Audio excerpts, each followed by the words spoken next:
National guard মোতায়েনের প্রতিবাদে আবারও উত্তাল যুক্তরাষ্ট্রের রাজধানী ওয়াশিংটন ডিসি। মার্কিন সরকারের এই নীতির বিরুদ্ধে রাস্তায় নেমেছে হাজারো মানুষ। বিক্ষোভে অংশ নেন বিভিন্ন সংগঠন এবং মানবাধিকার কর্মীরা। পরিস্থিতি নিয়ন্ত্রণে আটক করা হয়েছে বেশ কয়েকজনকে।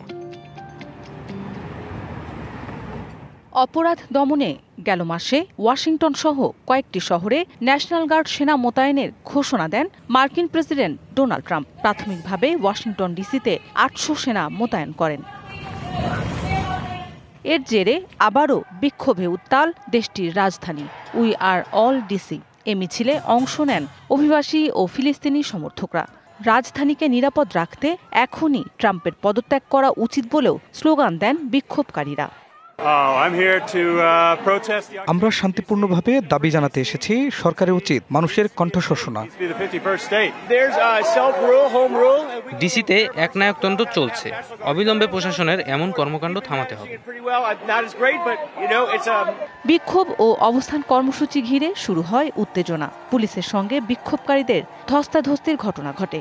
শহরের নিরাপত্তা বিঘ্নিত হওয়ার আশঙ্কায় বেশ কয়েকজনকে আটক করা হয়েছে বলে জানিয়েছে পুলিশ।